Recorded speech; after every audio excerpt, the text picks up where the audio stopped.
शास्त्र में हम सामाजिक विज्ञान की प्रकृति, सामाजिक अध्ययन की प्रकृति, इनसे संबंधित विशेषताएं, अंतर और इनके जो उद्देश्य हैं, किस तरह से जैसे विद्यालय में इनकी आवश्यकताओं का निर्धारण किया गया है और किस तरह से इनसे संबंधित उद्देश्यों की प्राप्ति की जाती है, इसको हमने पढ़ लिया है। इसके साथ ही अब हम जो इनसे संबंधित जो शिक्षण की विधियां हैं, जैसे सामाजिक अध्ययन की, सामाजिक विज्ञान की,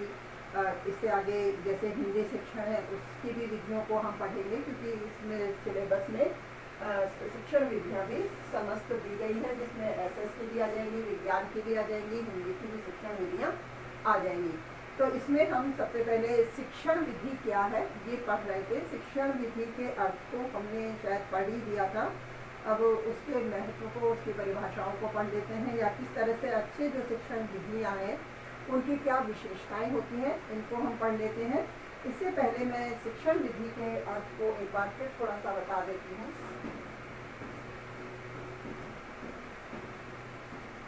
जैसे शिक्षण विधि की विशेषताएं हम पढ़ेंगे। विशेषताएं शिक्षण विधि की विशेषताएं, और पहले अच्छी शिक्षण विधि की विशेषताएं, ठीक है।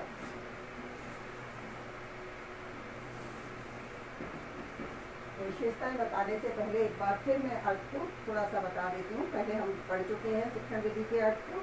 इससे अभिप्राय हमने ऐसी क्रियाओं से लिया है जिससे कि छात्र हम कहें कि कुछ ना कुछ सीखते हैं, कुछ ना कुछ क्रियाएं वो सीखती हैं। वही क्या है, एक तरह से शिक्षण विधि है जो कि शिक्षण कार्य में सहायक सिद्ध होती है और शिक्षण कार्य को और अधिक आसान कर देती है। किसी न किसी प्रकार से कुछ न कुछ ज्ञान बालक अर्जित करते हैं इस विधि के दौरान, इस प्रक्रिया के दौरान। तो इस तरह से कुछ ना कुछ ज्ञान अर्जित करने की प्रक्रिया क्या है, शिक्षण विधि है। अब इस विधि में, इस प्रक्रिया में कई सोपान होते हैं, जो एक तरह से उन्हें कई सोपान हैं, कई चरण हैं। उन चरणों को एक तरह से व्यवस्थित करना, क्रमबद्ध करना और क्रमबद्ध व्यवस्थित ढंग से शिक्षण कार्य करवाना, जो भी विषय वस्तु है, जो भी विषय सामग्री है, तो इस तरह से क्रमबद्धता करना, व्यवस्थित करना भी एक तरह से क्या है, शिक्षण विधि ही है। इससे संबंधित जो परिभाषा है, जैसे वेस्ली और रोस्की है, इन्होंने दी है कि शिक्षक को जहाँ विषय वस्तु का ज्ञान आवश्यक है, वही एक तरह से उसे उस विषय वस्तु को संप्रेषित करने से संबंधित जो भी शिक्षण विधियां हैं उनका ज्ञान होना भी परम आवश्यक होता है, क्योंकि शिक्षण विधियों के ज्ञान के माध्यम से ही या ज्ञान के द्वारा ही वह अपनी विषय वस्तु या अपनी पाठ्य सामग्री को छात्रों तक भली भांति रूप से एक तरह से संप्रेषित कर पाता है, और उसी संप्रेषण के दौरान ही छात्र भी अधिक रूप से अधिगम कर पाते हैं। इसी दृष्टि से शिक्षण विधि एक तरह से आवश्यक भी होती है और शिक्षण कार्य में सहायक होती है। तो शिक्षण विधि वस्तु के माध्यम से कार्य करती है, और वस्तु भी तभी कार्य करती है जब उसे शिक्षण विधि के प्रयोग से किया जाए। इस तरह से वेस्ले और रोस्की ने शिक्षण विधि को परिभाषित किया है। अब यहाँ इन्होंने बताया भी है कि जैसे चाहे पाठ्यक्रम कितना ही अच्छा क्यों ना हो, यदि उसे संप्रेषित करने का कार्य या कहें कि शिक्षण का, उसके शिक्षण का कार्य ठीक या भली भांति नहीं होगा, या उसका निर्धारण ठीक प्रकार से नहीं किया गया, या उसके निर्धारण के बाद शिक्षक द्वारा उसे सही शिक्षण विधियों के द्वारा संप्रेषित नहीं किया गया, तो वह एक तरह से वह पाठ्यक्रम या कहें कि वह शिक्षण कार्य जैसे कि व्यर्थ ही रहेगा, या उसका शिक्षण करवाना जैसे बेकार रहेगा, क्योंकि छात्र अधिक से अधिक रूप से अधिगम नहीं कर पाएंगे। इन्हीं विचारों को माध्यमिक शिक्षा आयोग ने भी अपने स्तर से व्यक्त किया है कि किस तरह से शिक्षण विधि है वह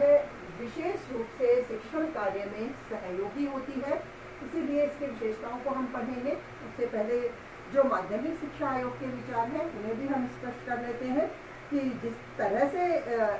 यह कहा गया है कि एक शिक्षक है तो वह क्लास में जाने से पहले अपनी विषय वस्तु, अपनी जो भी पाठ्य सामग्री है उसका ज्ञान वह कर ही लेता है, या कहें कि एक तरह से परम आवश्यक है कि उसे अपनी विषय वस्तु का ज्ञान होना चाहिए। अब विषय वस्तु के ज्ञान के आवश्यक होने के साथ साथ ही शिक्षण विधि का ज्ञान भी परम आवश्यक माना गया है। और इसीलिए माध्यमिक शिक्षा आयोग अपने प्रतिवेदन में प्रस्तुत करते हैं कि जिस तरह से शिक्षक के लिए विषय वस्तु का ज्ञान आवश्यक होता है, वहीं उसे आधुनिक जो भी शिक्षण पद्धतियां हैं, जो भी आधुनिक शिक्षण पद्धतियां हैं, उनका ज्ञान भी होना अत्यंत आवश्यक है। इन विधियों में से ही जैसे बहुत सारी आधुनिक शिक्षण पद्धतियां हो सकती हैं, लेकिन उन विधियों में से भी जिस विषय वस्तु को शिक्षक द्वारा संप्रेषित किया जाना है, उस विषय वस्तु से संबंधित कौन सी शिक्षण पद्धति, कौन सी शिक्षण विधि है जो कि अधिक उपयुक्त साबित हो सकती है, अधिक उपयुक्त हो सकती है, जिस शिक्षण विधि के माध्यम से हम अपनी पाठ्य सामग्री से संबंधित जो भी समस्त उद्देश्य हम प्राप्त करना चाहते हैं, जो भी बालकों में अपेक्षित व्यवहारगत परिवर्तन हम चाहते हैं, उनकी प्राप्ति अधिक से अधिक किस शिक्षण विधि के माध्यम से हो सकती है, इसका ज्ञान भी जैसे कि शिक्षक को होना ही चाहिए। तो इस दृष्टि से शिक्षक को शिक्षण विधि का चयन करते समय अपनी विषय वस्तु का ध्यान भी रखना चाहिए कि अमुक विषय वस्तु को अमुक शिक्षण पद्धति से, या कहें कि शिक्षण विधि के माध्यम से भली भांति प्राप्त किया जा सकता है। तो इस तरह से शिक्षण विधि का चयन शिक्षक को करना चाहिए जो कि उपयुक्त है या उचित होती है उस संबंधित विषय वस्तु या शिक्षण कार्य से। तो इस तरह के विचार भी माध्यमिक शिक्षा आयोग द्वारा प्रस्तुत किए गए हैं, और इन्हीं आधारों पर हम जो अच्छी शिक्षण विधि है उसकी विशेषताओं को पढ़ लेते हैं। जैसे कहें कि उच्चतम शिक्षण विधि स्पष्टता और निश्चितता भी लिए हुए होती है, कि जैसे उच्चतम जो शिक्षण विधि है, सबसे जो पहली विशेषता है इसकी, उच्चतम शिक्षण विधि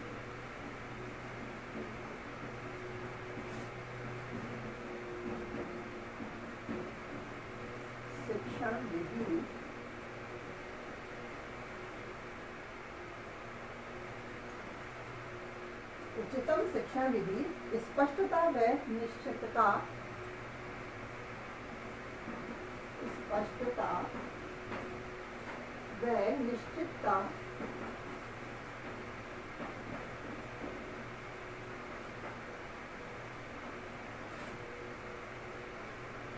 लिए होती है।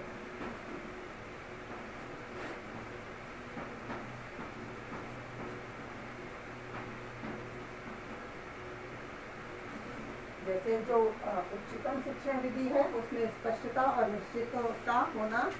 स्वाभाविक है। इसी प्रकार से जो भी अच्छी शिक्षण विधि है वह कलात्मक भी होती है, और इनके कारण शिक्षक उपयुक्त व अनुपयुक्त ज्ञान है उसे प्राप्त करके विषय वस्तु को प्रस्तुत कर सकते हैं। तो अच्छी शिक्षण विधि कलात्मक होती है,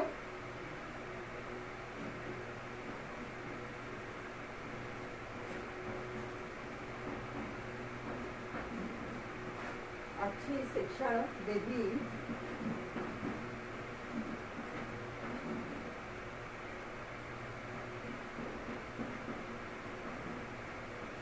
कलात्मक होती है।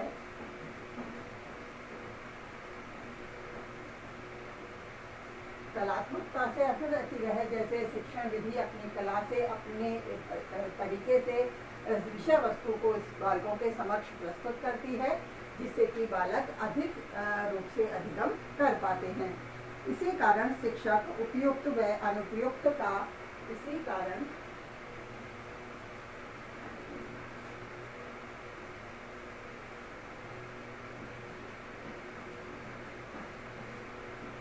शिक्षक उपयुक्त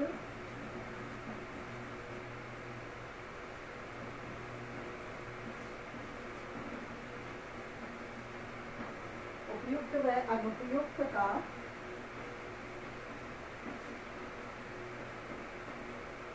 ज्ञान, उपयुक्त व अनुपयुक्त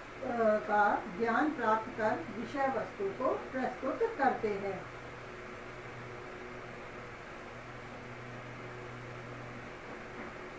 प्राप्त कर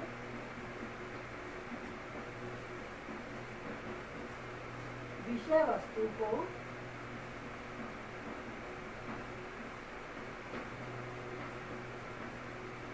प्रस्तुत करते हैं।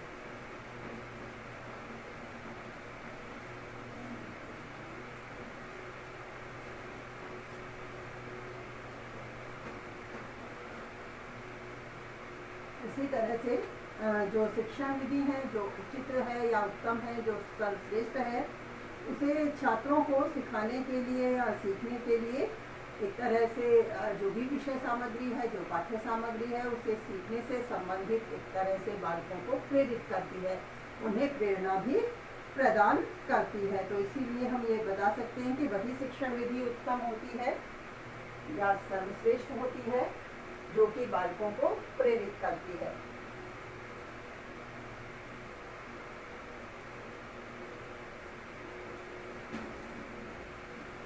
वही शिक्षण विधि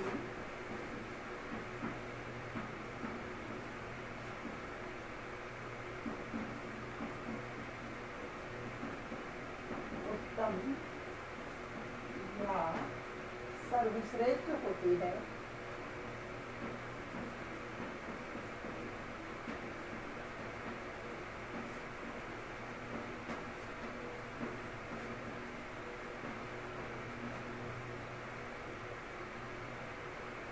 जो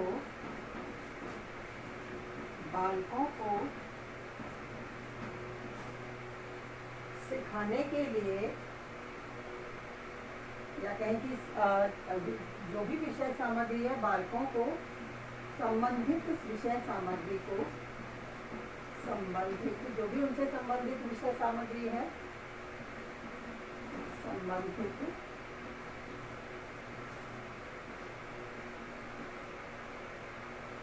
विषय सामग्री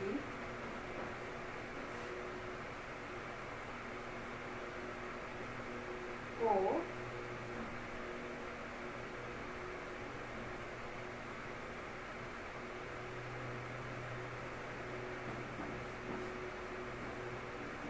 सिखाने के लिए या सीखने के लिए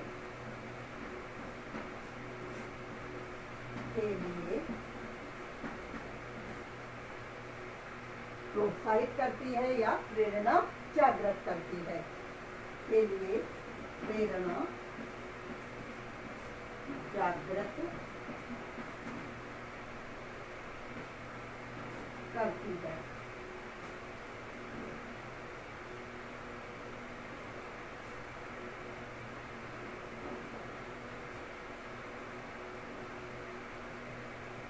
इसीलिए वही शिक्षण विधि जो कि बालकों को सीखने के लिए प्रेरित कर सके, इसी तरह की शिक्षण विधि का भी चयन शिक्षक को किया जाना चाहिए, जिस तरह की पाठ्य सामग्री को वह बालकों तक बालकों तक संप्रेषित कर रहा है या बालकों के समक्ष प्रस्तुत कर रहा है, और बालक सीखने के लिए अधिक से अधिक रूप से प्रेरित हो सके। इसी तरह की शिक्षण विधि को उत्तम या सर्वश्रेष्ठ कहा गया है। इसी तरह से जैसे जो उत्तम शिक्षण विधि है, वह शिक्षा के जो भी निर्धारित उद्देश्य हैं उन्हें प्राप्त करने में भी सहायक होती है, क्योंकि जैसे शिक्षा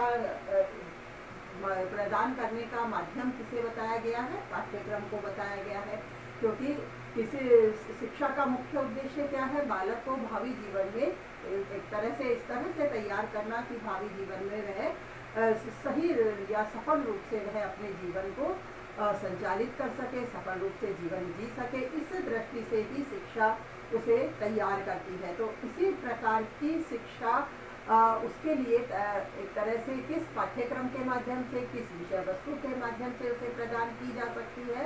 इसका निर्धारण भी पहले ही हम करते हैं। तो उस तरह के पाठ्यक्रम के निर्धारण के लिए पहले शैक्षिक उद्देश्यों का भी निर्धारण किया जाता है कि किस तरह के शैक्षिक उद्देश्यों की प्राप्ति हमें करनी है, और इन उद्देश्यों की प्राप्ति किस तरह के पाठ्यक्रम से करनी है। तो उस शैक्षिक उद्देश्यों के माध्यम से ही फिर पाठ्यक्रम का निर्धारण किया जाता है। और फिर जब हम पाठ्यक्रम की बात करते हैं तो फिर पाठ्यक्रम को भी कि उसमें कई तरह की विषय वस्तु होती है, कई तरह के प्रकरण होते हैं, कई सारी विषय होती हैं। अब इतनी सारी विषयों में इतने सारे अलग अलग प्रकरण हो सकते हैं, जो भी उससे संबंधित यानी जिस क्षेत्र से संबंधित, जैसे हमने विद्यार्थी को जैसे जो छात्र है,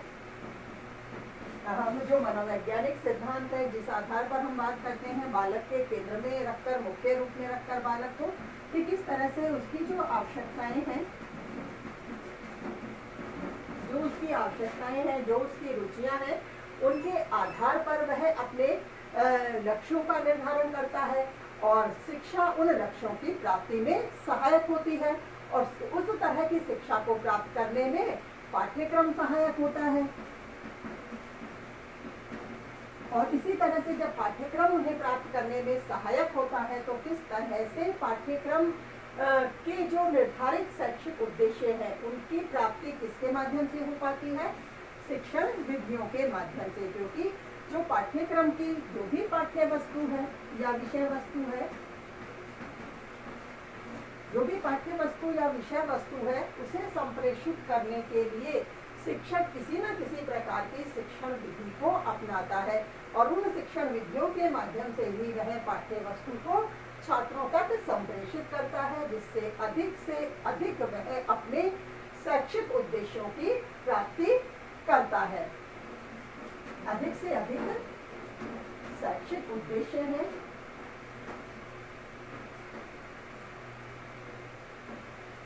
उनकी प्राप्ति करता है। तो इस प्रकार से हम जो शिक्षण विधि है इसकी विशेषता में इसे भी हम बता सकते हैं कि किस प्रकार से अच्छी जो शिक्षण विधि है, जो उत्तम शिक्षण विधि है,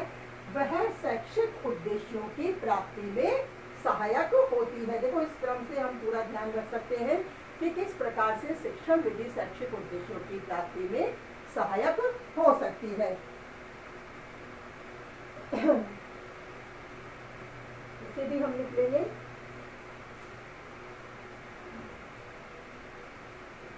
विशेषताओं में जैसे उत्तम शिक्षण विधि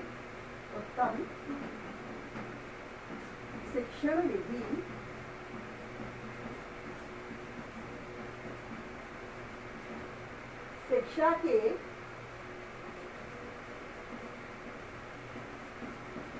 निर्धारित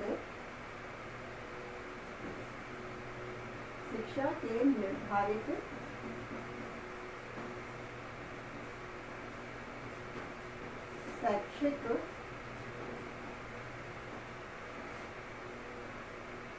उत्तम शिक्षण विधि शिक्षा के निर्धारित शैक्षिक उद्देश्यों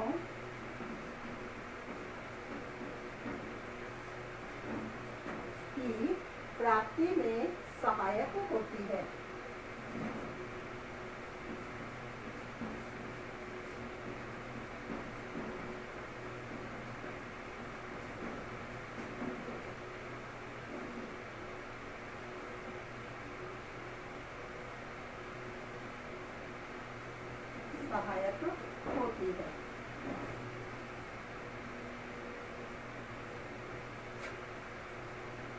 इस तरह से अच्छी जो शिक्षण विधियां हैं उनकी विशेषताएं निर्धारित हो जाती हैं। अच्छी शिक्षण विधियों का चयन करके शिक्षक अपनी जो पाठ्य वस्तु है, जो भी अपनी पाठ्य क्रम की जो भी एक विषय सामग्री है, उसे बालकों तक ठीक प्रकार से संप्रेषित करके अपने जो भी उसके उद्देश्य हैं, जो भी उसकी अपेक्षित सामग्री है, या कहें कि जो वह अपेक्षित व्यवहारगत परिवर्तन चाहता है, उनकी प्राप्ति अच्छी शिक्षण विधियों के माध्यम से प्राप्त कर सकता है। तो इस तरह से अच्छी शिक्षण विधियों की विशेषताओं को हमने पढ़ लिया है और इससे आगे कल पढ़ेंगे।